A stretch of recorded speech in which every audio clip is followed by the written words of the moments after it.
자, 안녕하십니까. 예, 오늘 정거실무반 첫째 강의고요. 자, 일단 교재에서 3페이지를 먼저 보시겠습니다. 처음에 보시면 이제 수계소화 설비부터 나와 있는데요. 소화기구 및 자동소화장치죠. 설치 대상 보시면 설치 대상은 화재 예방 소방시설 설치 유지 및 안전관리에 관한 법률 시행령 별표 5에 나와 있죠. 그래서 이 시행령 별표 5에 관계된 문제가 15회 때 설계 시공에서 스프링클러 설비에 대해서 출제가 됐었고요. 그래서 거기서 한번 출제가 됐으니까 그 설치 대상에 관계된 문제도 잘 염두에 두셔서 보셔야 됩니다. 그래서 특정 소방 대상물의 관계인이 특정 소방 대상물의 규모, 용도, 수용 인원 등을 고려하여 갖추어야 하는 소방시설 등의 종류, 이렇게 제목입니다. 그래서 기술사 시험에서는요, 수용 인원에 대한 설치 대상을 써라. 또는 용도에 대한 거, 지하층, 무창층에 관계된 설치 대상을 써라. 이렇게 좀 두세 번 정도 기출이 됐어요. 기술사 시험에서. 이제 우리 관리사 시험을 준비를 하시는 분들도 설치 대상을 눈여겨보실 때는 됐습니다. 그 중에서 이제 소화기구 설치 대상이죠. 자, 소화기구는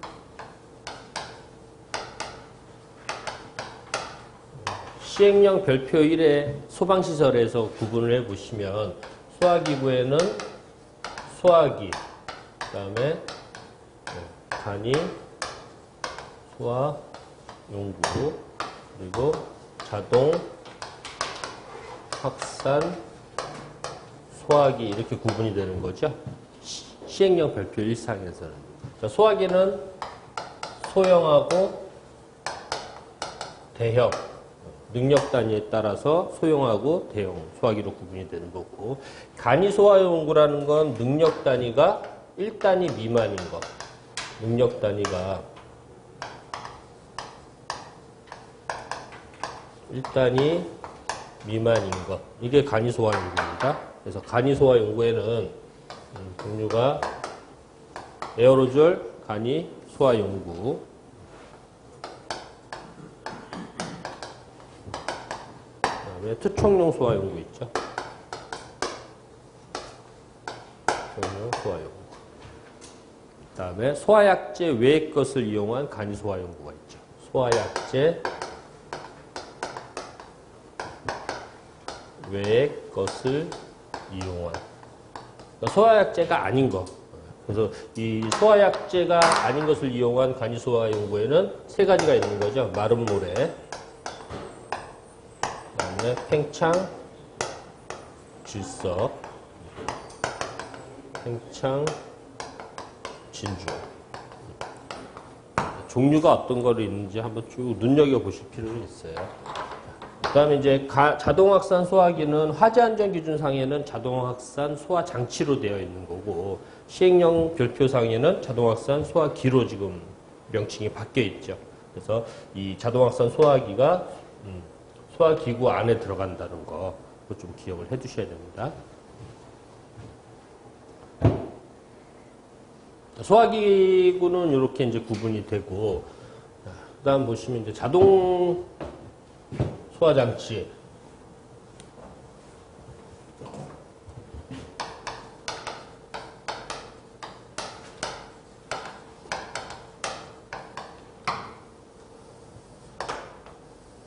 자동 소화장치는 시행령상에 나와 있는 거 하고요. 그다음에 화재안전기준. 화재안전기준상은 주방용 자동소화장치, 캐비, 넷형 자동소화장치, 그 다음에 가스식 자동소화장치죠. 그 다음에 분말,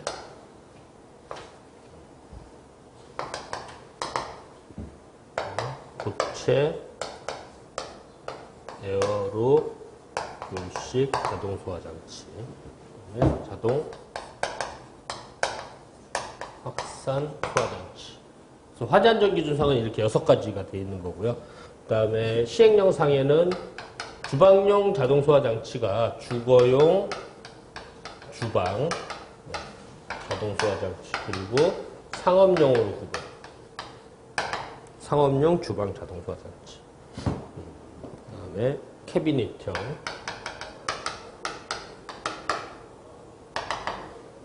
가스, 분말, 그리고 고체 여론.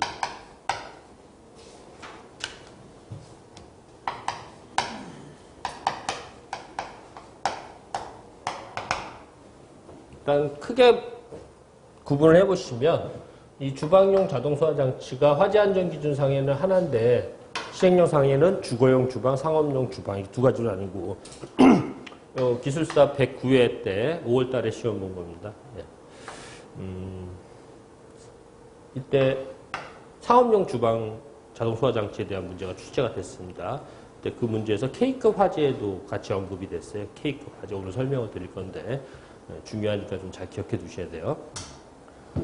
네, 다른 건 다 비슷하죠. 다만 자동 확산 소화장치가 시행령상에는 자동 소화장치가 아니고 소화기구, 자동 확산 소화기로 가 있다는 거. 그래서 만약에 이 자동 소화장치의 종류를 쓰는 문제가 나왔을 때 시행령에 관계된 거냐, 화재 안전 기준에 관계된 거냐, 그거를 구분해 주셔야 돼요. 요즘은 시험 문제가 출제 경향을 보면 자동 소화장치의 설치 기준을 써라 그러고 항상 거기에 보면 이제 어디에 기준인 게 구분이 돼 있죠. 예, 화재 예방, 소방시설 설치 유지, 안전 관리에 관한 법률, 시행령, 별표 1에 의한 이게 다 들어가 있습니다.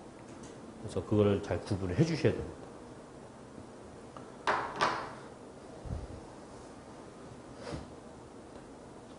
그러면 시행령상의 소화기구 설치 대상 보시면 연면적 33제곱미터 이상. 자, 연면적이라는 건 각 층의 바닥 면적을 포함한 면적을 연면적이라고 하죠. 그래서 지하층이 있으면 지하층을 포함을 해야 되는 겁니다. 지하층은 층수로 산정을 하지 않죠. 층수로는 안 보지만 이런 특정한 경우에는 꼭 지하층을 포함을 해야 됩니다. 그리고 화재 안전 기준에서도 뭐 보실 때 보면 지하층을 포함하냐, 지하층을 포함하지 않냐 이걸 구분을 해주셔야 되거든요. 예를 들어가지고 우리 경보 방식에 보면은 전층 경보가 있고 우선 경보가 있거든요.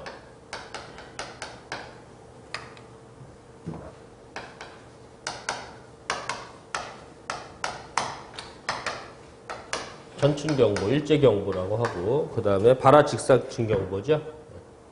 일제 경보라고 할게요. 일제 경보, 전층 경보고요. 그 다음에 우선 경보, 발화 직상층 경보인데, 우선 경보가 아닌 대상은 다 일제 경보예요. 그러면 우선 경보 대상을 보면 층수가 5층 이상 이고, 연면적이 3,000 초과라고 되어 있죠. 3,000 초과. 여기서 보시면 층수에 대한 조건이 하나 있고, 그 다음에 연면적에 대한 조건이 하나 있어요. 이고니까 앞에 있는 기준과 뒤에 있는 기준을 동시에 만족을 해야 된다는 거예요. 둘 중에 하나라도 만족을 못할 때는 무슨 경보? 전층 경보가 되는 거거든요. 그랬을 때 여기서 말하는 5층이라는 건 얘는 지상층만이에요. 지상층. 지하층이 있든 없든 지하층은 무시한 지상층의 층수가 5층 이상. 그 다음에 여기서 말하는 연면적 3,000은 지하층이 있으면 지하층을 포함을 해줘야 된다. 상당히 중요한 기준입니다. 그래서 이거에 따라서 경보 방식에 따라서 가닥수가 달라지거든요. 이렇게 구분을 잘 해주셔야 돼요.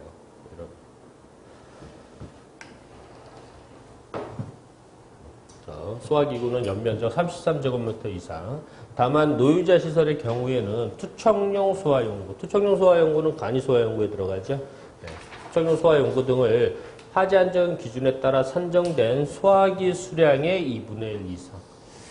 특정 소방 대상물에 소화기구를 설치를 했을 때 능력 단위가 2단위 이상이 되는 경우, 자, 교재에서 어디를 보시냐면 6페이지 보시겠어요? 6페이지에 소화기 설치 기준 그 밑에 보시면 5항 보세요. 능력 단위가 2단위 이상이 되도록 소화기를 설치하여야 할 특정 소방 대상물 또는 그 부분에 있어서는 간이 소화 연구의 능력 단위가 전체 능력 단위의 2분의 1을 초과하면 안 된다고 돼 있죠. 다만 노유자 시설에는 그러하지 않다. 노유자 시설에는 어떻게 한다는 거예요? 소화기 수량의 2분의 1 이상으로 설치할 수 있다는 얘기. 노유자 시설만. 원래는 안 되는데 노유자 시설은 가능하다. 다음에 어디에 설치해야 돼요? 네, 지정문화재 및 가스시설, 터널에 설치를 해줘야 됩니다. 한번 보시죠. 자동소화장치 설치 대상이 시행령상의 설치 대상하고 화재안전기준상의 설치 대상이 약간 틀립니다. 구분해 주셔야 돼요. 그래서 먼저 시행령상의 설치 대상 보시면 주거용 주방 자동소화장치를 설치하여야 하는 것, 아파트 등 및 30층 이상의 오피스텔의 모든 층으로 되어 있죠. 화재안전기준에서는 주방용 자동소화장치, 아직 명칭은 안 바뀌었으니까 주방용 자동소화장치는 아파트의 각 세대별 주방 및 오피스텔의 각 실별 주방 이렇게 되어 있습니다. 틀려요? 네. 아까도 제가 처음에도 말씀을 드렸듯이 어떤 법을 물어보는 거냐, 화재안전기준이냐 소방법이냐, 이거를 문제상에서 주어진 조건에서 주어지니까 주어진 조건을 그대로 잘 적용을 해 주셔야 됩니다. 그래서 이런 비교가 되는 거는 서로 비교해서 암기를 해 주셔야 됩니다. 자, 그 다음에 신설이 된 게 캐비넷형 가스, 분말, 고체 에어로졸 자동소화장치를 설치하여야 하는 것하고 화재안전기준에서 정하는 장소 이렇게 되어 있습니다. 그럼 화재안전기준은 어디에 나와 있냐면 소화기구 및 자동소화장치 화재안전기준에 보면 별표 1, 별표 2, 별표 3, 별표 4 이렇게 4가지가 있죠. 그 중에서 별표 4에 보시면 부속 용도별로 추가하여야 할 소화기구 이 기준 안에 들어가 있어요. 그래서 어떻게 되어 있냐. 일단 첫 번째 요 캐비넷형 가스 분말 고체 에어로졸 중에서 요 가스 분말 고체 요 3가지만 설치할 수 있는 경우는 지하구의 제어반 또는 분전반이에요. 자, 교재에서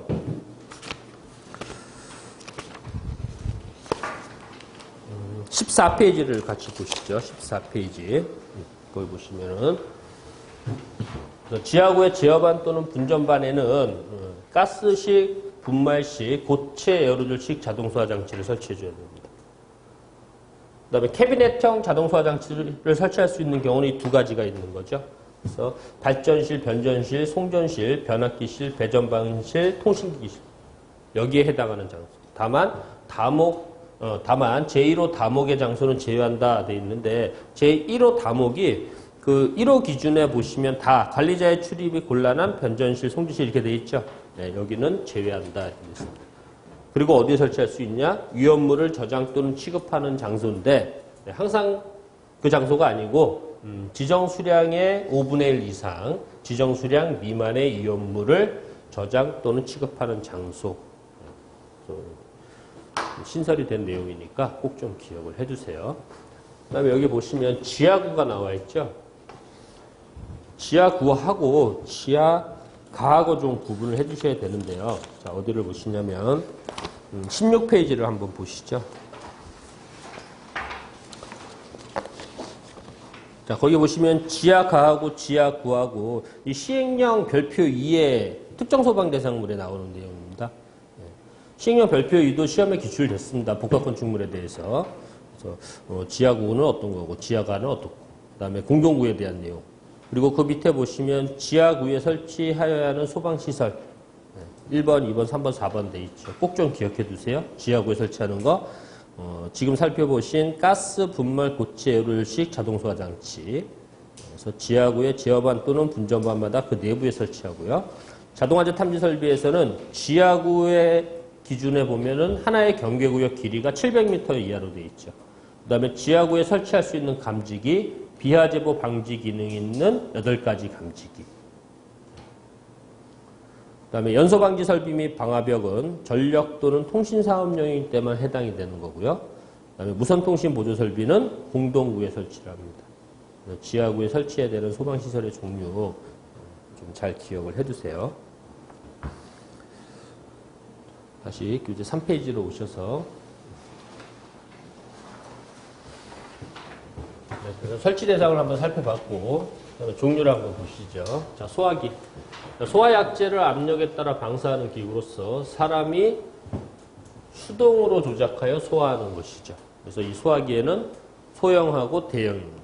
자, 능력 단위에 따라서 소형과 대형이 구분되는데, 소형 소화기는 능력 단위가 1단위 이상이고, 자, 능력 단위라는 건요, 소화기의 능력을 표시하는 것으로 검정 시험을 거쳐서 능력 단위를 인정을 받습니다.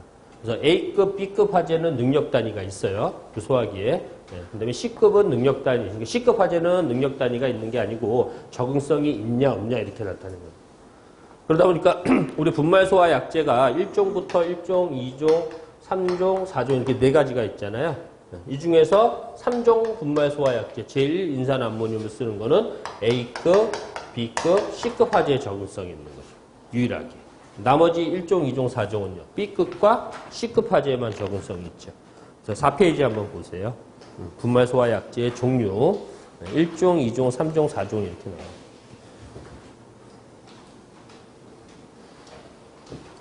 주성분 기억해 두십시오. 1종 탄산수소 나트륨, 2종 탄산수소 칼륨, 3종을 제일 인산 암모늄이라고. 4종은 탄산수소 칼륨에 요소가 들어가요.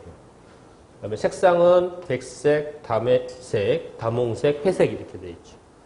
그다음에 여기 적응성을 보시면 3종 분말 소화 약제가 A, B, C급 화재에 적응성이 있는 거. 그 밑에 보시면 열분해 반응식 나와 있죠. 열분해 반응식에서 꼭 기억해 두셔야 될 게 1종과 3종은 꼭 기억해 두십시오. 이 3종은요. 기술사 99회 때 시험에 기출이 됐던 건데 이렇게 나왔습니다. 166도, 216도, 360도일 때 열분해 반응식을 쓰고 소화 효과를 써라 이렇게 나왔어요. 그래서 166도일 때는 무슨 작용? 질식작용. 그 다음에 216도일 때는 냉각작용. 그 다음에 360도일 때 뭐가 나오냐? HPO3 이게 뭐예요? 메타인산이죠. 예, 그래서 피막을 형성하여 재열을 방치. 그러니까 가연물을 덮습니다. 이게 메타인산이 하는 역할이 무슨 역할을 해요? 방진작용을 하거든요. 그래서 A급 화재에 적응성이 있는 거예요. 자, 일종 분말은 왜 중요하냐면 식용유 화재. 예, 이때 식용유 화재 K급 화재라고 하는데요.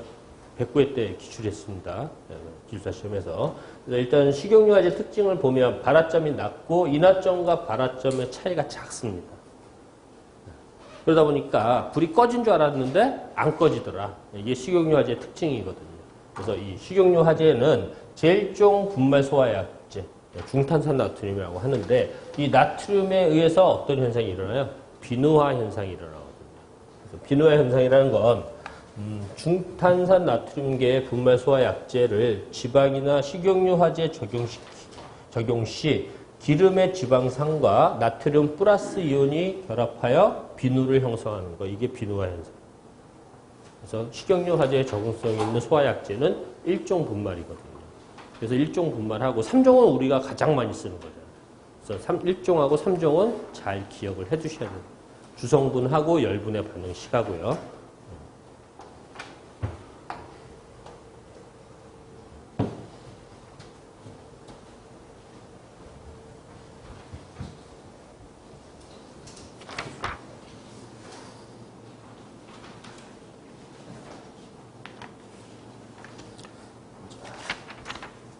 다시 3페이지 보시죠.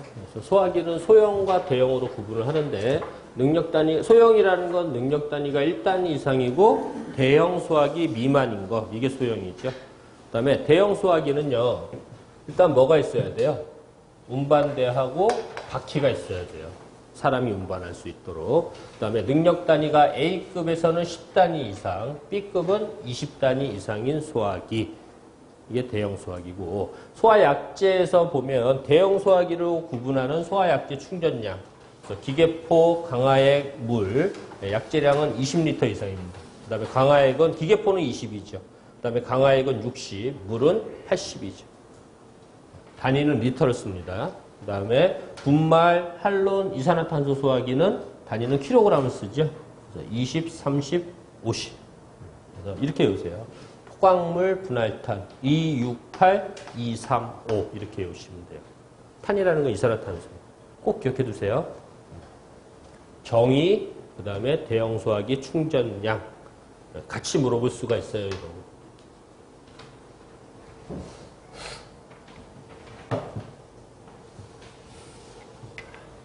다음 보셔야 될 게 A급 화재, B급 화재, C급 화재에 대한 정의가 신설이 된 게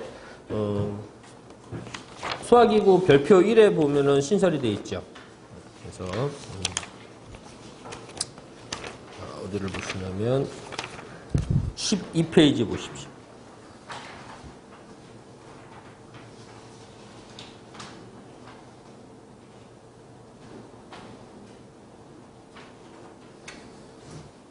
별표 1이 소화기구의 소화약제별 적응성으로 제목이 바뀌었는데 그 전까지는 소화약제에 의한 설치 장소별 적응성이었어요. 설치 장소별 적응성에서 소화약제별 적응성으로 바뀌었습니다. 별표가. 그래서 이 소화기구 화재안전 기준에서는 별표가 4개가 있다고 그랬죠. 별표 1, 별표 2, 별표 3, 별표 4. 별표 2는 간이소화 연구에 대한 거예요. 능력 단위가 0.5 단위가 되는 거고. 그다음에 별표 4는 우리 이제 그 소요 단위 계산할 때 쓰는 거고요. 이 시험에 2번 나왔죠. 별표 4가 추가해야 되는 기준이고 14회 때 한번 나왔었고. 별표 1은 개정이 됐는데 시험에 안 나왔고. 표는 좀 기억을 해 주셔야 되는데 일단 사용하는 소화약제가 가스, 분말, 액체, 기타 이렇게 나옵니다. 그다음에 가스에는 이산화탄소, 할로겐 화합물, 청정 이 3가지가 있죠. 그다음에 분말에는 인산염류, 중탄산염류. 그다음에 액체는요 산알칼리, 강화액, 호, 물, 침륜. 그다음에 기타는 구체, 마른 모래, 팽창질석, 팽창질주황 그밖에 것. 그다음에 A급, B급, C급 화재에 동그라미 표시된 데가 적응성입니다. 그 외에는 적응성이 없는 거잖아요. 일단은 이 순서는 정확하게 기억을 해두시고 이 표를 외우실 때는 어떻게 외우시냐면 번호를 매기세요. 그러니까 여기서부터 1, 2, 3, 4, 7, 8, 9, 10, 11 이렇게 하시면은 혼동이 되니까 다른 문자 A, B, C 해서 딱 보셨을 때 적응성이 있는 것보다는 없는 걸 외우시면 되겠죠. 동그라미 된 것만 적응성이 있는 거고 표시가 안 된 건 적응성이 없잖아요. 그러면 A급 화재에는 적응성이 없는 거는 1, 5, C가 적응성이 없는 거죠. B급 화재는요. C만. 그 다음에 C급 화재에는 A, B, C 얘만 적응성이 없다. 이러면은 이 표를 이제 쉽게 외우실 수가 있습니다. 그 대신에 아까 말씀드렸듯이 순서는 정확하게 기억을 해주세요. 이 순서.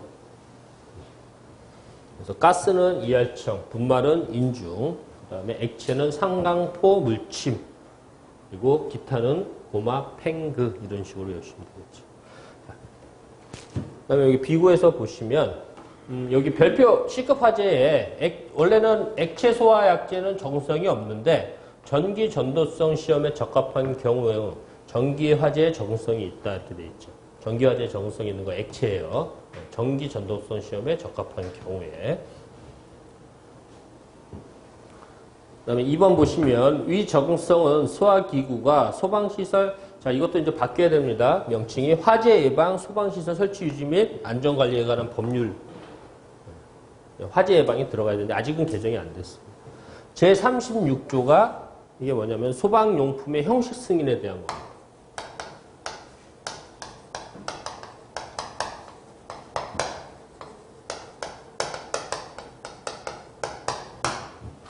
(36조에) 해당하는 내용이 이 형식 승인에 대한 거예요. 그래서 제36조에가요 화재 종류별을 형식 승인 및 제품 검사의 기술 기준에 적합한 소화기구로 설치할 수 있다. 자, 표를 보실 때 화재 안전 기준에 있는 표도 시험에 여러 번 기출이 됐는데요. 표 안에 있는 내용도 중요하지만 그 밑에 보면은 뭐 주의사항이라든가 비고라든가 이렇게 써 있는 게 있습니다. 꼭 같이 기억을 해 두셔야 되는 거예요. 그런 거.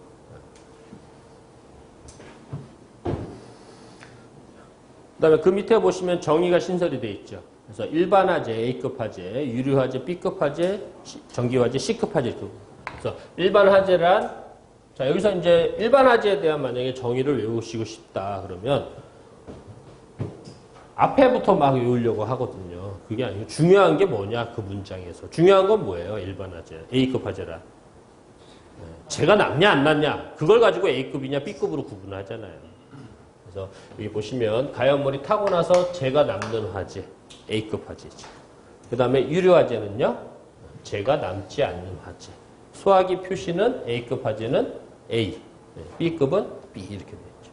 그 다음에 C급 화재는 전류가 흐르고 있는 전기기기, 배선과 관련된 화재를 전기화재라고 하죠. 그래서 전기화재에 대한 소화기의 적응 화재별 표시는 C로 표시한다. 아까 말씀드렸듯이 A급하고 B급은 능력 단위가 있습니다. C급은요.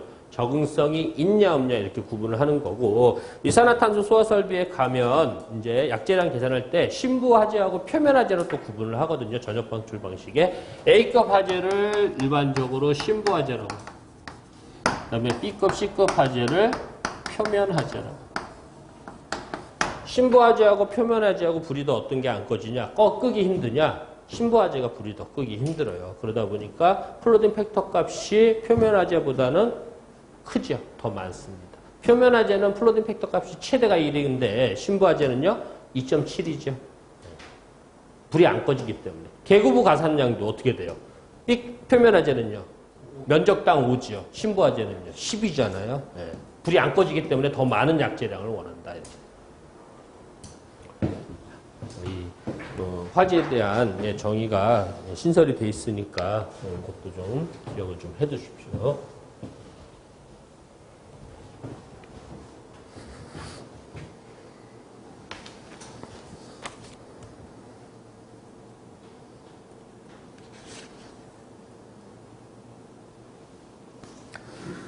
자, 4페이지 설명해드렸고요.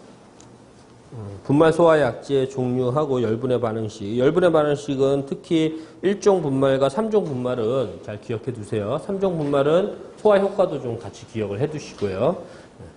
그래서 여기 3종 분말의 열분해 반응식에서 탄산수소 나트륨이죠.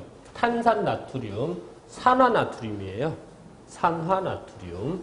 그 다음에 탄산수소 칼륨. 그러면 탄산 칼륨이 되겠죠? 얘는 산화 칼륨입니다. 산화 칼륨. 그 다음에 여기 보시면 HPO3는 메타인산이라고 그랬고요. 그 다음에 H3PO4. H3PO4는 인산입니다.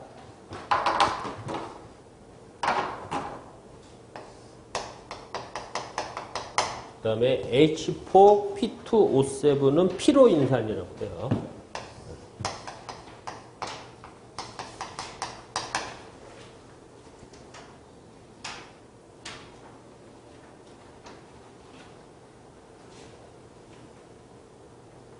명칭을 알면 좀 외우시기가 쉽죠. 그냥 확식 가지고 외우시려면 좀 힘드신 거. 그 다음에 NH3는 암모니아죠. NH4 했을 때는 이온으로 나타나는 거죠. 그래서 플러스가 하나 더 많으니까 플러스 1가 암모늄 이온입니다.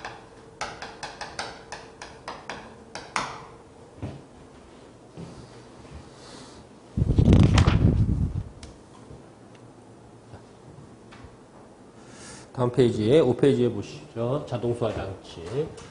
자동소화장치란 소화약재를 자동으로 방사하는. 소화기는요.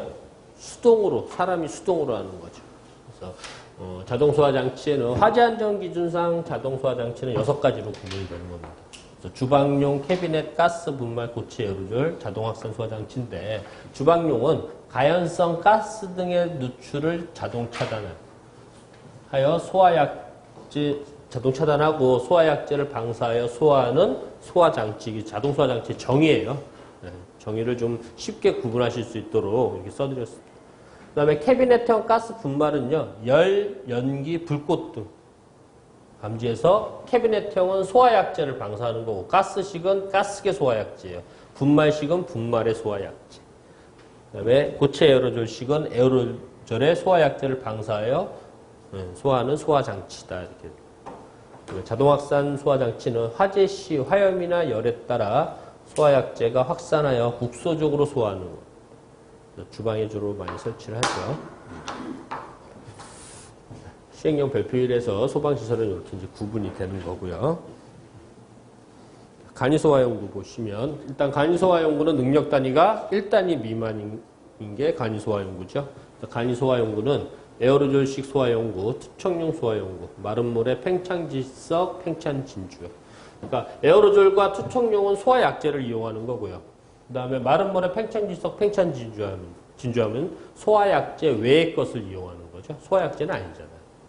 그래서 이 소화약제 외의 것을 이용한 간이소화연구의 능력 단위가 별표 2에 나와 있는 거예요.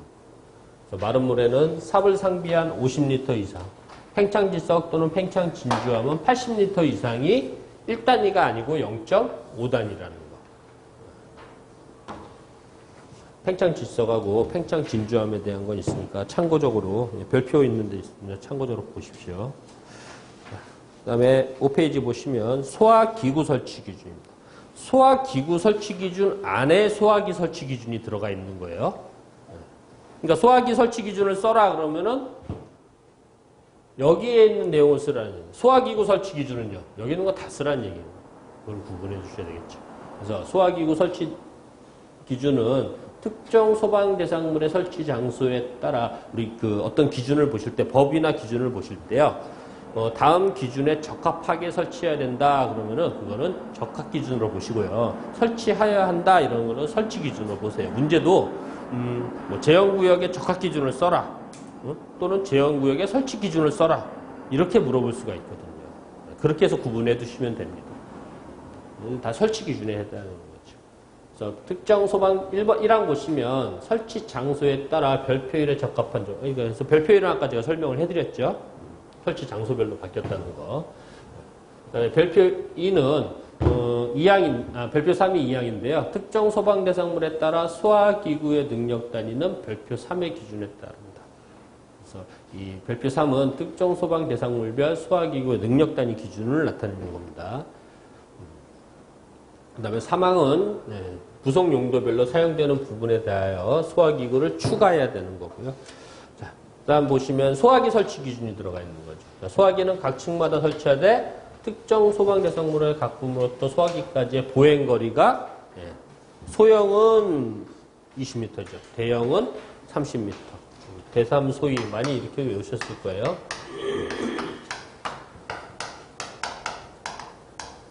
화재 안전 기준을 보시면 보행거리하고 수평거리가 많이 나옵니다. 그래서 이 보행거리란 어떤 특정 지점에서 해당 지점까지 이동한 최단거리예요. 동선상에 이동한 최단거리. 특정 지점에서 해당 지점까지 동선상의 이동거리. 그다음에 수평거리는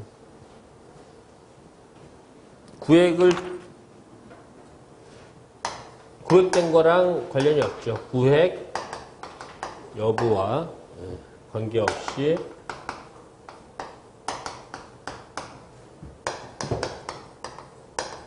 일정한 반경 내에 있는 직선거리. 둘 다 최단거리인데요. 보행거리는 직선거리가 되는 거고, 수평거리는 직선거리가 되고, 보행거리는 사람이 이동했을 때의 최단거리를 얘기한다. 그러다 보니까 이제 쉽게 구분하시려면 보행거리는 보통 이제 사람이 움직여가지고 조작해야 되는 거 있잖아요. 그럴 때는 보행거리 개념이 많이 들어가요. 소화기는 사람이 움직여서 동작을 해야 되니까 보행거리가 소형일 때는 20m 이내, 그 다음에 대형일 때는 30m 이내가 되도록 배치를 해줘야 되겠죠. 그래서 이 기준은 우리 별표 3에 보면 이제 별표 3을 가지고 소화기 개수가 이제 선정이 되는데 별표 3은 소화기 개수는 먼저 소요 단위를 계산을 해주죠. 그리고 설치하고자 하는 소화기의 능력 단위로 나눠주는 게 소화기 개수가 되는 거고, 이 소화기의 능력 단위는 어떻게 결정이 된다고요? 시험을 통해서, 검정 시험을 통해서 A급 화재에는 몇 단위, B급 화재에는 몇 단위의 능력 단위가 있다. 그 소화기에 주어지는 거예요. 그래서 우리는 소요 단위를 계산을 해주는데, 이 소요 단위는 소화기를 설치하고자 하는 소방 대상물의 용도별 바닥 면적이에요. 바닥 면적을 기준 면적으로 나눠주는 거고, 이 기준 면적에 해당하는 게 별표 3이 되는 거죠. 그래서 이 기준 면적에는 3, 5, 1, 2, 30, 50, 100, 200 이렇게 네 가지가 있는 거예요. 위락시설, 관운장의 고지, 근린생활시설 여러 가지가 있는 거예요. 근데 이제 이 기준 면적을 2배로 해야 되는 경우는 주요 구조부가 내야 구조부, 벽 및 반자가 불연재료, 중불연재료, 난연재료가 돼 있을 때는 기준 면적을 2배로 하는 거고, 근데 특정 소방 대상물에 따라서 이렇게 해서 소요 단위가 계산이 되면 그 소요 단위를 감소 기준을 적용할 거냐 안 할 거냐. 그래서 소화 설비가 있을 때는 3분의 1을 감소하니까 3분의 1만 소요 단위가 산정이 되는 거고, 대형 소화기가 설치가 됐을 때는 2분의 1. 이거는 이제 설계 시공 계산 문제 할 때 하는 거예요. 일단 별표 3을 가지고 소요 단위를 계산해 준다 이렇게 알고 계시면 돼요.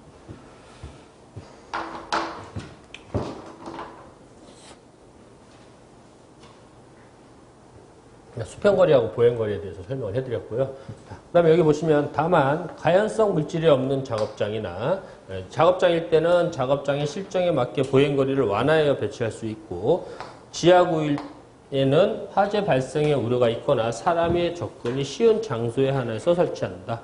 아까 우리 지하구 살펴봤잖아요. 사람이 평상시에 다니지 않는 곳.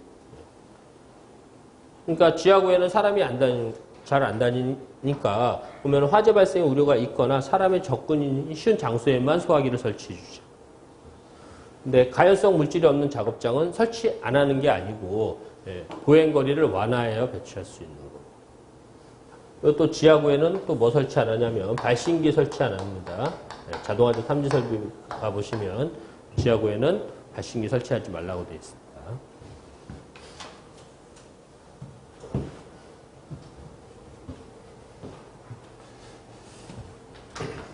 나항 보시면요. 특정 소방 대상물의 각 층이 둘 이상의 거실로 구획된 경우에는 자, 감옥 기준이 각 층마다 설치하고 소형은 20m, 대형은 30m 설치하고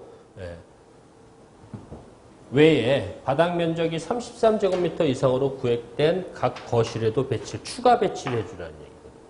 일단 여기서 소화기 개수가 산정이 되겠죠. 소화기가 예를 들어서 10개가 산정이 됐어요. 그러면 이 10개를 어떻게 배치를 해요? 소형이면은 보행거리가 20m 이내가 되게끔 배치를 하고, 그 다음에 그 소화기를 설치하는 곳에 실이 구획이 돼 있어요.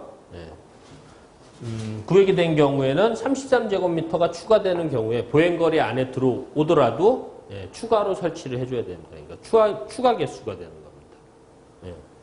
이거는 기본 배치가 되고, 그러니까 기본 배치는 보행거리에 의해서 배치. 그 다음에 추가 배치는 면적이 얼마가 되느냐 이걸 가지고. 그 다음에 아파트일 때는 어떻게 해요? 각 세대마다 합니다. 그래서 아파트일 때는 각 세대마다 소형 소화기 하나씩 비치하고 또 뭐 추가해 줘야 돼요? 주방이 있으면 주방용 자동 소화 장치를 설치해 줘야 되는 거죠. 아파트. 14회 때 그 문제가 나왔어요. 그 다음에 다중이용업소는요. 다중이용업소는 다중이용업소 안전관리에 관한 특별법을 적용을 하는데, 다중이용업소는 면적에 관계없이 영업장 안에 구획된 실마다 추가로 배치합니다.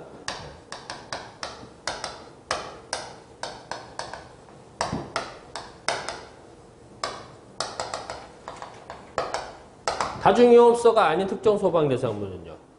면적이 33제곱미터가 바닥 면적이 33제곱미터 이상인 실이 있으면 해주는 거고, 다중이용업소는 면적에 관계없이 구획이 돼 있는 실이 있으면 무조건 추가 배치해 줘야 되는 거예요.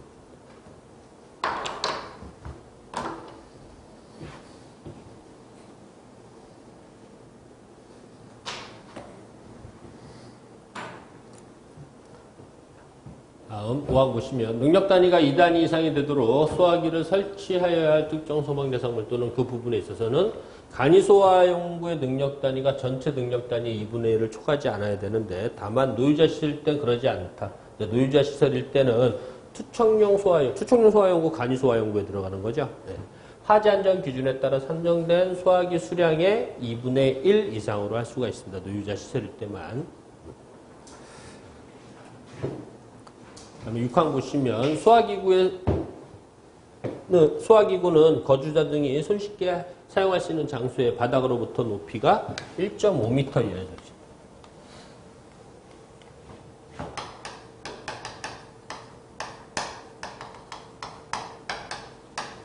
바닥으로부터 높이가 1.5m 이하에 설치해야 되는 거 소화기 자동 소화 장치는 제외하죠. 자동 소화 장치는 제외합니다. 그 다음에 바닥으로부터 높이 1.5m 이하에 설치해야 되는 거 방수구. 방수구는 두 가지가 있죠. 옥내 소화전 방수구가 있고 연결 송수관 설비의 방수구가 있잖아요. 네, 옥내 소화전 설비의 방수구만 바닥으로부터 높이 1.5m 이하입니다. 그 다음에 1.5m에 해당하는 게 종단저항, 자탄설비 가면 종단저항 전용함이 있어요. 종단저항 전용함이 있는데 이 종단저항 전용함은 바닥으로부터 1.5m 이내라고 되어 있어요. 바닥으로부터 1.5m 이내에 설치한. 소화기구하고 방수구는 바닥으로부터 높이 1.5m 이하라고 되어 있고 종단저항 전용함은 바닥으로부터 1.5m 이내에 설치할 것 이렇게 되어 있어요.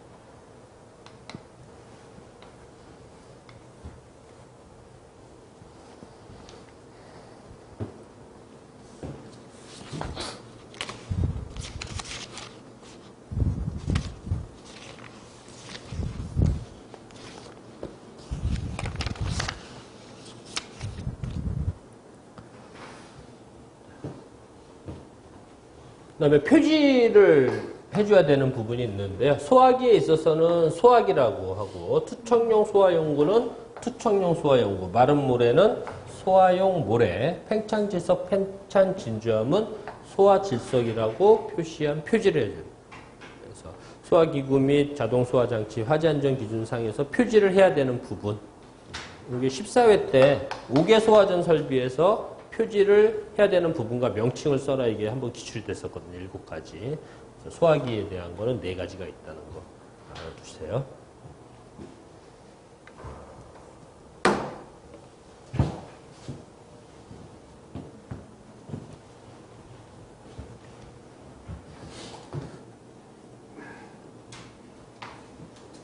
다음에 7항 보시죠. 주방용 자동소화장치는 아파트의 각 세대별 주방 및 오피스텔의 각 실별 주방에 설치하는 거. 이거 화재안전기준상의 설치 대상이고요.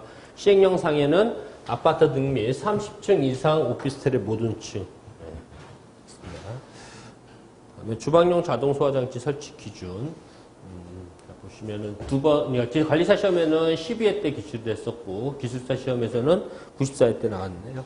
그래서 이 주방용 자동소화장치는 일단 이렇게 구성이 되어 있죠. 소화약제 방출부, 감지부, 가스 차단장치, 탐지부, 수신부로 구성이 되어 있습니다.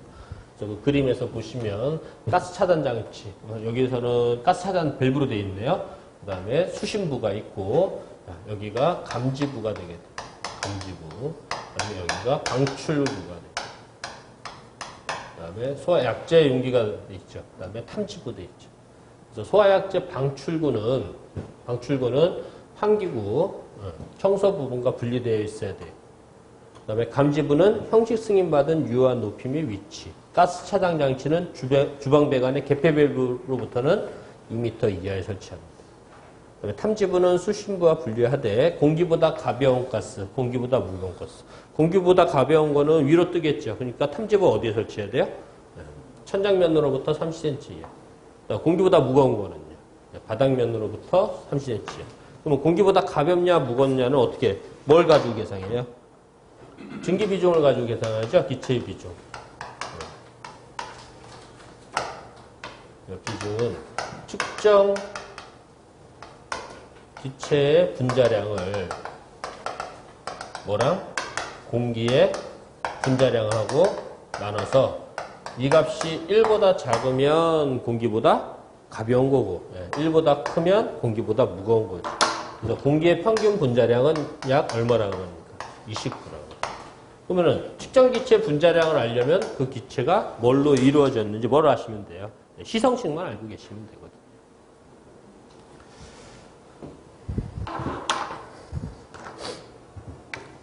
필기 준비하실 때 많이들 해보셨을 거예요. 주방용 자동 소화장치에 대한 설치 기준입니다. 그 다음에 7페이지 보시면 주방용 자동 소화장치의 기능 여기 체크포인트에 있죠. 가연성 가스의 누설을 감지 및 자동 경보하고 가스가 누설됐을 때 일단 가스 밸브를 어떻게 해야 되겠어요? 차단해야 되겠죠. 그 다음에 연소기 화재 시 감지 및 자동 경보 그리고 소화약제가 자동으로 방사돼야 되는 이런 기능이 있어야 됩니다. 4가지. 파랑 보시면 캐비넷형 자동 소화장치. 캐비넷형은 분사헤드 설치 높이는 방음구역 바닥으로부터 최소 0.2m 이상 최대 3.7m. 우리 청정소화약제 소화설비에 가시면 거기 청정소화약제 소화설비에도 분사헤드가 있어요. 이 분사헤드 설치 높이가 똑같습니다. 바닥으로부터 최소 0.2m 이상 최대 3.7m 이하. 근데 이 청정에서는 뭐가 있어요? 조건이. 추가 조건이 있죠? 다른 열의 분사헤드를 추가해라. 그게 어떤 기준이에요? 저 설치 높이는 똑같아요. 방어구역 바닥으로부터 최소 0.2m 이상 최대 3.7m 이하. 근데 청정에 가시면 천장 높이가 3.7m를 초과할 때는 추가로 다른 열의 분사헤드를 설치할 것. 이게 청정소화약제 소화설비에 있습니다. 자, 나항 보시면 화재 감지기는 방어구역 내 천장 또는 옥내에 면하는 부분에 설치하죠. 자동화재 탐지 설비의 제7조 기준이 감지기 설치 기준입니다. 자, 라항 보세요. 화재 감지기 회로는 교체 회로 방식으로 한다. 교체 회로. 그 다음에 마 보시면 교체 회로 내에 각 화재 감지기 회로별로 이 교체 회로라는 건 감지기 회로를 2개 이상 꾸미는 걸 교체 회로라고 하거든요. 근데 2개 이상의 회로를 꾸미는데 각 화재 감지기 회로별로 화재 감지기 1개가 담당하는 바닥 면적은 자동화재 탐지 설비 기준을 따릅니다. 그러다 보니까 교체 회로를 해야 되는 설비는 감지기 개수가 2배가 되는 거예요. 이 기준 때문에. 그래서 우리 교재에서 9페이지를 보시면 교체를 정의 있고 소방시설의 적용 여부에서요. 화재안전 기준상에 소방시설 중에서 교체를 해야 되는 설비, 교체를 적용해야 되는 설비 1번부터 8번까지 있는데요. 스프링클러 설비에는 준비작동식 일제살수식, 그 다음에 미분모 소화 설비는 개방형 헤드를 쓰는 개방식 미분모 소화 설비, 그리고 이산화탄소 할론 청정 분말, 가스계 소화 설비죠. 그리고 캐비넷형 자동 소화 장치. 이렇게 8가지만 있습니다.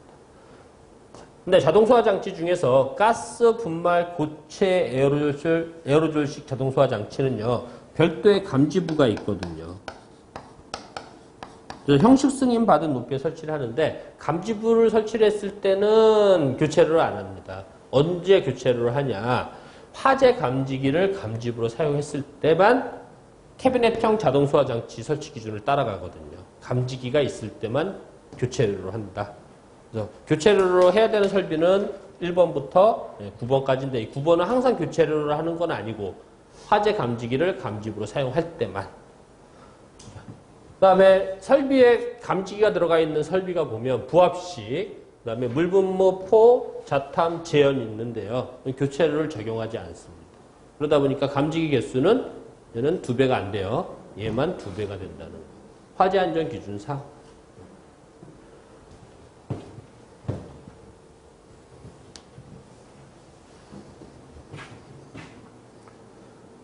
교체에 대해서 정의가 나와 있는 부분이요.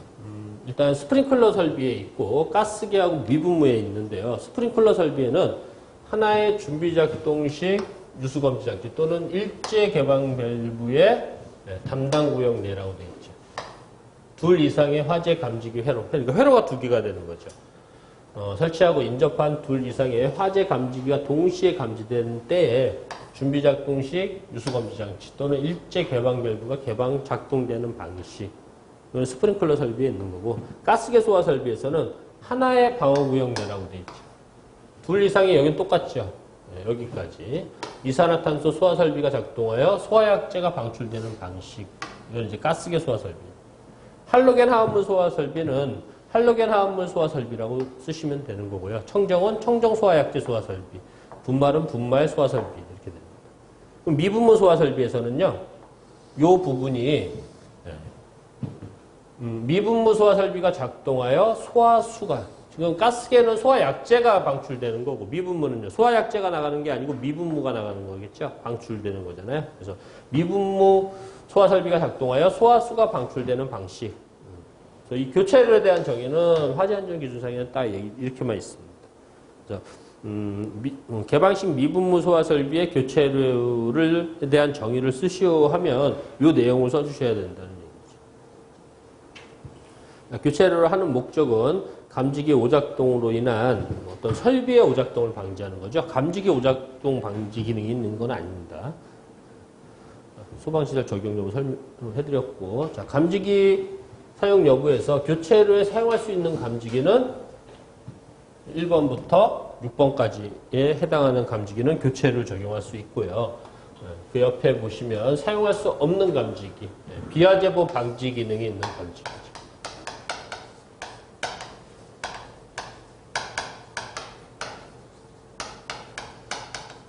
또는 축적 기능이 있는 감지기라고도 해요.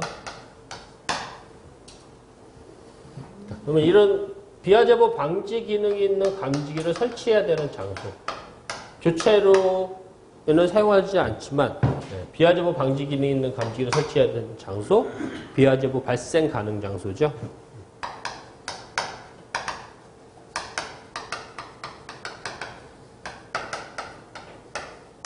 자동화재 탐지설비 화재안전 기준 보시면 있어요. 지하층, 무창층으로서 환기가 잘 되지 아니하거나 실내 면적이 40제곱미터 미만인 장소. 지하층, 무창층으로서 실내 면적이 40제곱미터 미만인 장소예요. 지하층, 무창층으로서 환기가 잘 되지 아니하거나 지하층, 무창층으로서 실내 면적이 40제곱미터 미만인 장소. 감지기 부착면과 실내 바닷가의 거리가 2.3m 이하인 곳으로서 일시적으로 발생한 열, 연기 등이 화재 신호를 발신할 우려가 있는 장소. 이런 장소를 비화재보 발생 가능 장소라고 하는 거고요. 이 장소에 대한 대책으로는 이 감지기를 설치하는 겁니다. 축적 기능이 있는 감지기를 설치. 또는 축적 기능 있는 수신기를 설치. 비화재보 발생 가능 장소에 대한 대책입니다. 또 비화재보 방지 기능 있는 감지기를 설치해야 되는 경우 어디예요? 지하구죠. 지하구에 설치할 수 있는 감지기.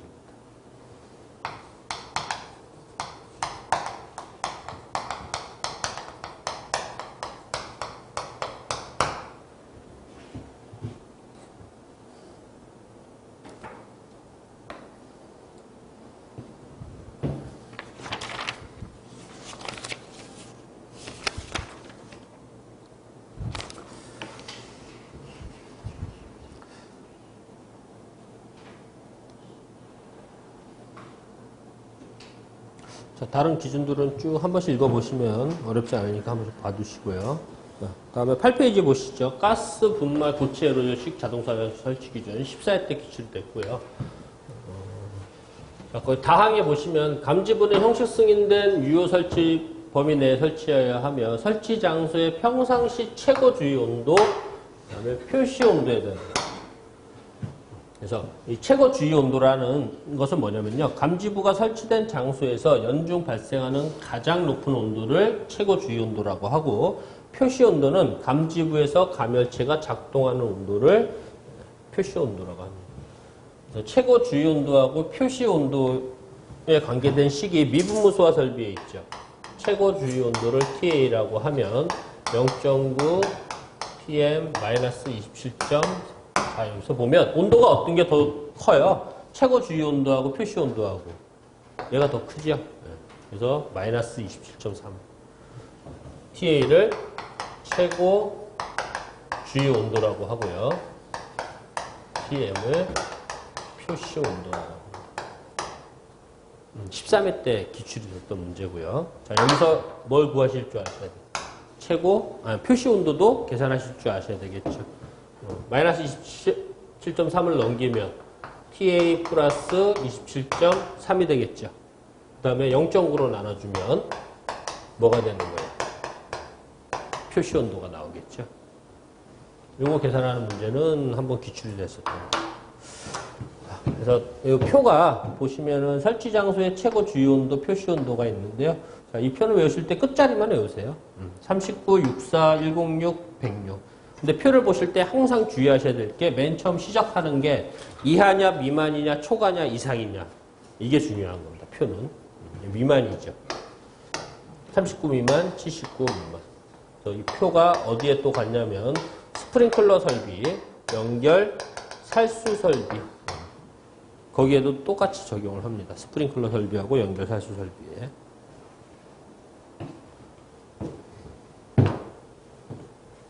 라항 보세요. 다목에도 불구하고 화재 감지기를 원래는 화재 감지기를 감지부로죠. 이것도 바꿔야 되는데.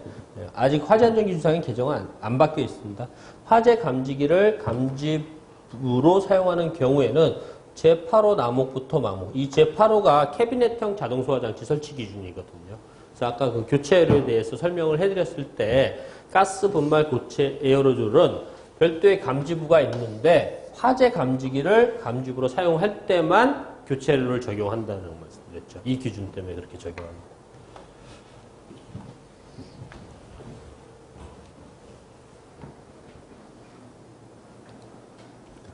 에 대한 걸 설명을 해드렸고, 다음 페이지에 보시면 NFS 203 제7조 제3항. 자, 설계를 보시는 분들은 이 열감지기에 대한 그 감지기 하나가 담당하는 바닥 면적 기준인데 꼭 기억을 해두셔야 되죠. 그래서 여기 보시면 부착 높이 및 특정 소방 대상물의 구분에서 주요 구조부를 내화 구조냐, 기타 구조냐. 열감지기니까 내화 구조냐, 기타 구조냐 나눠줍니다. 연기 감지기는 내화 구조, 기타 구조 구분할 필요는 없고, 그래서 부착 높이예요. 4m 미만, 4m 이상 8m 미만이 되는 거죠. 종류는 차동식, 보상식, 정원식인 거고. 그래서 이 표도 외우실 때 차동식은 종별이 1종, 2종. 1종하고 2종은요 감도가 더 민감한 게 1종입니다. 뒤로 숫자가 작은 게 감도가 좀 빠른 거예요. 그러니까 빨리 작동한다 이렇게 보시면 되죠. 차동식은 1종, 2종, 보상식 1, 2종, 정원식은 특종이 있죠. 정원식. 97, 97, 762, 54, 54, 43, 15. 자, 여기는 4m 이상일 때 한 칸 띄시고요. 3, 25, 3, 25, 25, 15 이렇게 해보시고. 그 다음에 여기 4m 이상 8m 미만의 정원식 2종은 적응성이 없죠. 그 다음에 여기 보시면 내화 구조일 때는요. 4m 미만의 절반이다 생각하시면 돼요. 반이다.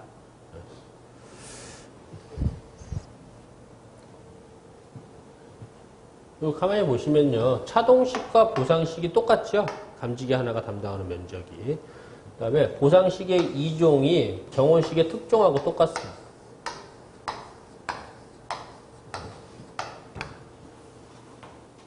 그래서 이 표에 대해서는 설계 시공의 계산 문제 할 때는 꼭 기억을 해 두셔야 되는 표니까요. 잘 기억해 두셔야 됩니다.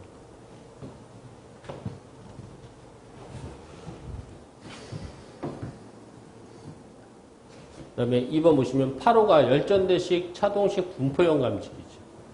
열전대부로 되어 있는 건데요. 보시면 최소 개수가 4개 있어요. 하나의 건축에 연결하는 열전대부 최소 개수는 4개 이상, 최대는 20개 이하로 되어 있어요. 여기 보세요. 열전대부는 감지구역 바닥면적 18제곱미터마다 하나죠. 근데 바닥면적이 70제곱미터 이하인 특정 소방 대상물에 있어서는 4개 이상은 72제곱미터가 안 되더라도 무조건 4개는 돼야 된다. 18 곱하기 4 해보세요. 72죠. 내화 구조일 때는 하나가 22제곱미터마다 하나예요. 그러니까 내화 구조는 22 곱하기 4 하시면 88제곱미터.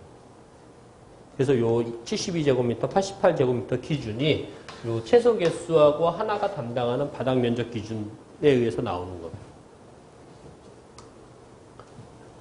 보시면 10호는 연기 감지기에 대한 기준이죠. 그래서 연기 감지기는 부착 높이가 4m 미만, 연기 감지기는 20m 미만에 설치하니까 연기 감지기는 1종, 2종, 3종 이렇게 나눠지거든요. 그래서 4m 미만일 때 150이죠.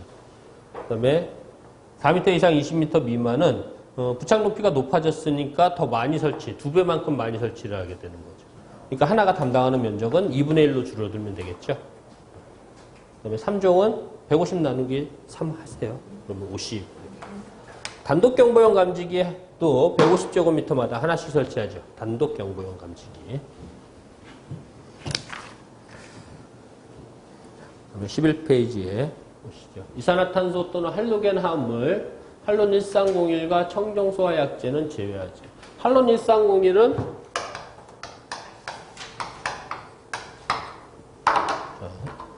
할론 소화 약제는요, 앞에 있는 게 탄소수죠. 그 다음에 불소, 염소, 치소, 브롬 숫자거든요. 그래서, 할론 130이란 탄소가 하나, 불소가 3개, 염소는 없죠. 그 다음에 브롬이 하나, 이렇게 돼요. 그래서 할론 1301의 분자식은 CF3BI. 이걸 알아야지 뭘 한다고요? 비중.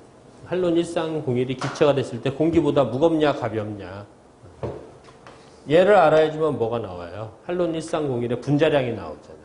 할론 1301의 분자량이란 탄소가 하나 있으니까 12가 되겠죠.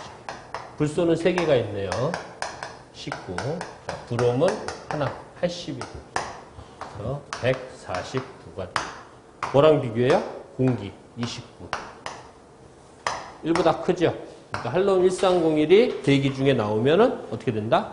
바닥에 가라앉는다.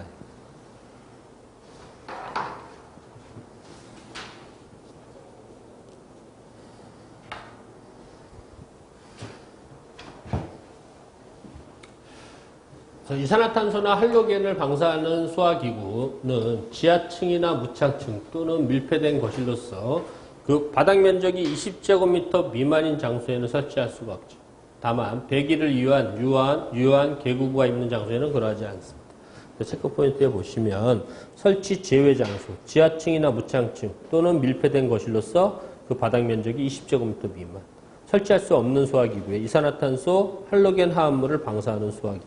설치 가능한 건 할론 1301과 청정소화약제죠. 그 다음에 자동확산 소화장치.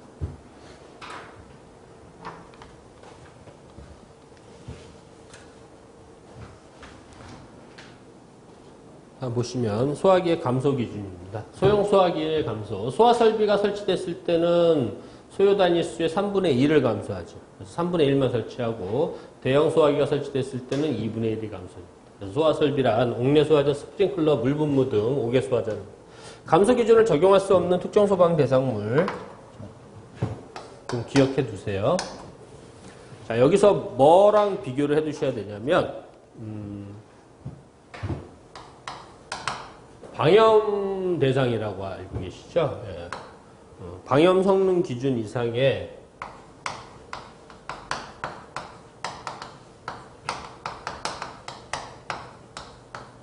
실내 장식물을 설치하여야 하는 특정 소방 대상.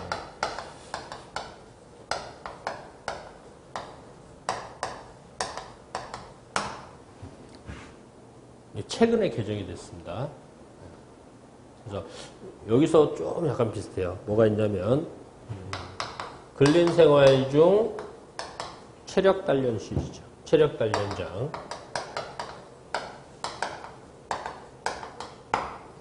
그 다음에 숙박시설.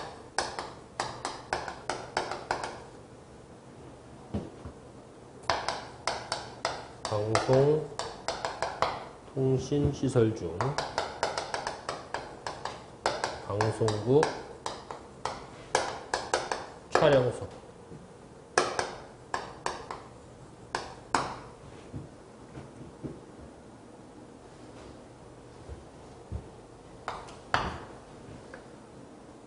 네.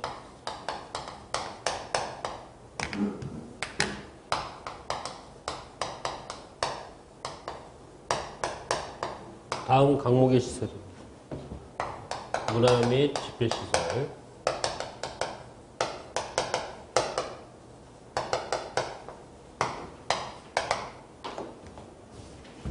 종교시설,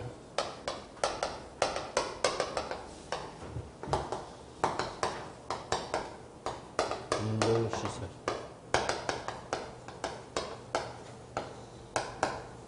수영장은 제외합니다.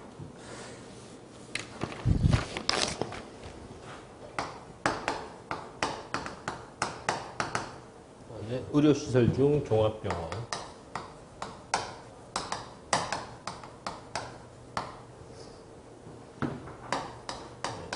요양병원 및 정신의료기관,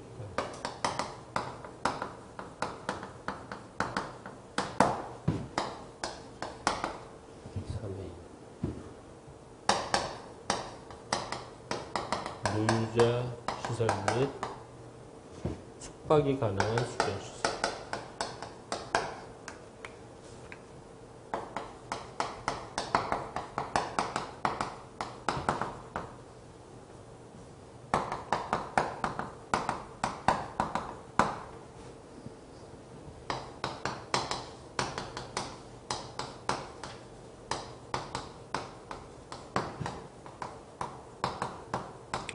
그 다음에 다중영업소 영업장이에요.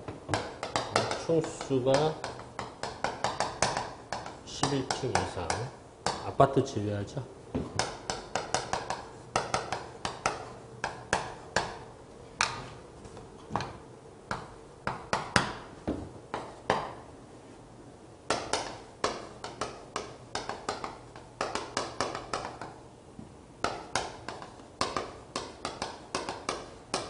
교육연구시설 중 합숙소. 여기 보시면, 그래서,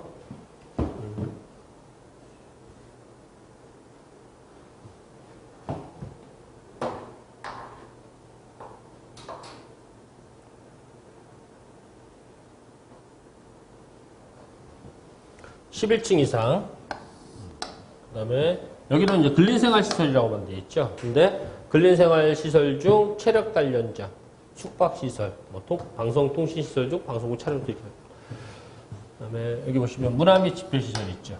문화 및 집회시설, 운동시설 있죠. 그리고 숙박시설, 노유자시설. 의료시설이 있는데 방역에서는 의료시설 중 종합병원, 요양병원 및 정신의료기관 이렇게 되어 있죠. 그 다음에 방송통신시설이라고 되어 있어요. 여기는. 근데 방염에서는 여기 보시면 방송통신시설 중 방송국 및 촬영소, 그리고 교육연구시설도 있죠. 방염은 교육연구시설 중 합숙소로 되어 있어요. 구분해서 좀 알아두시고, 방염에 대한 거는 좀 이번 시험에서 좀 중요할 수가 있으니까 나중에 이제 관계 법령 할 때 다시 한번 설명을 해드릴 거거든요.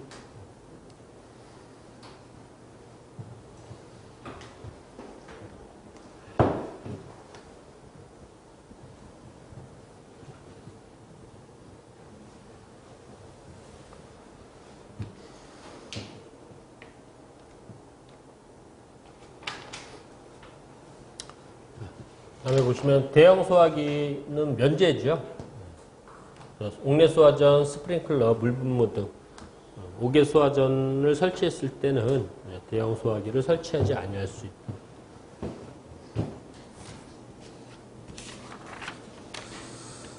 12페이지에 별표 설명을 해드렸고 13페이지 보시죠. 이거 별표까지만 하고 잠깐 쉬시죠.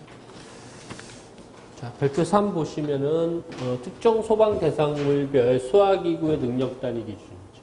시험은 관리사 12회 때, 15회 때, 기술사 101회 때 나왔어요. 그래서 위락시설 바닥면적 30제곱미터마다 1단위 이상. 그러니까 요 능력 단위 기준을 가지고 소요 단위를 계산을 해주는 거예요. 소화기 개수가 나오는 건 아니고요. 기준 면적이 된다.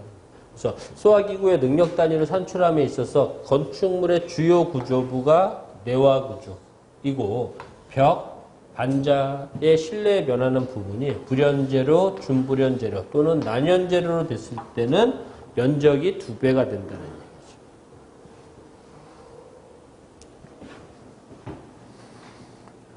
그 밑에 보시면 건축법 제2조 제1항 제7호에서 주요 구조부란 내력벽, 기둥, 바닥, 보, 지붕틀, 주계단을 말한다.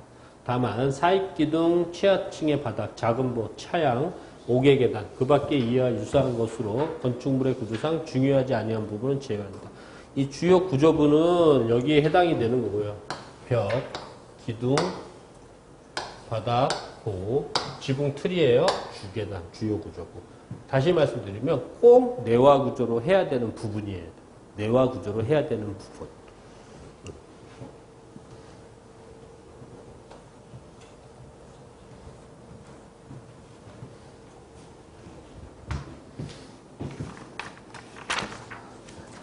그 다음에 별표 4를 한번 보시죠.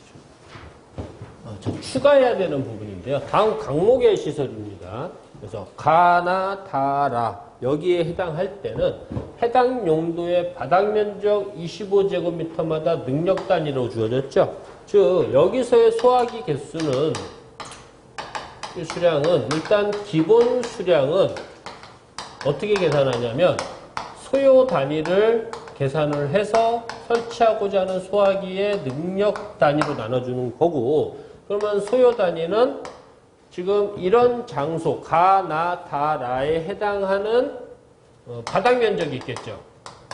바닥 면적을 뭘로 나눠줘야 돼요? 기준 면적으로 나눠주는데 이 기준 면적이 얼마가 되나요? 25가 기준 면적이 되는 겁니다.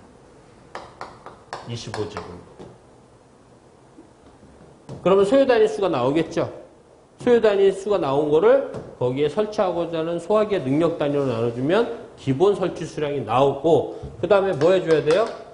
추가해 주는데 어떤 걸 추가해 줘라? 자동 확산 소화 장치를 추가해 줘.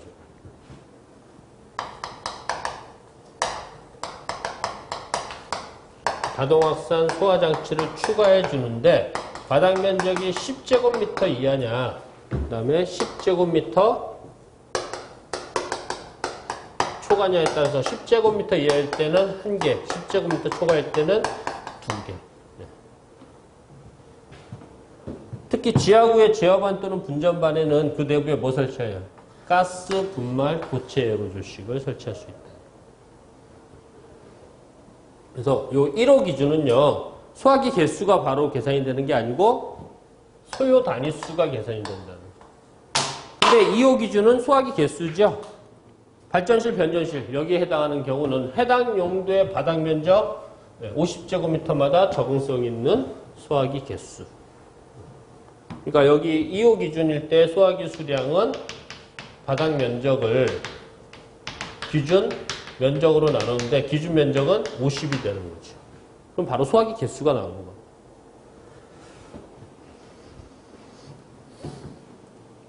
그 다음에 3호 기준은, 3호 기준도 이제 능력 단위로 나오겠죠. 능력 단위, 2단위 있어. 그 다음에 4호 기준은 뭐냐면 특수가연물이에요. 특수가연물일 때 해당하는 겁니다. 이번 특수가연물도 중요합니다. 특수가연물은 대통령령으로 정하는 특수가연물, 소방기본법 시행령 별표 2에 보시면 품명하고 수량이 나옵니다. 그리고 특수가연물의 저장 및 취급 기준이 있어요. 소방기본법 시행령 제7조 같이 기억해 두셔야 돼요. 특수가연물에 대해서는. 특수가연물이 나오는 부분이 화재안전기준상의 소화기구에 나오죠. 스프링클러 설비 나오죠. 스프링클러 설비 특수가연물 또 나오잖아요. 그 다음에 포에도 나오죠. ESFR에도 나오죠. 네.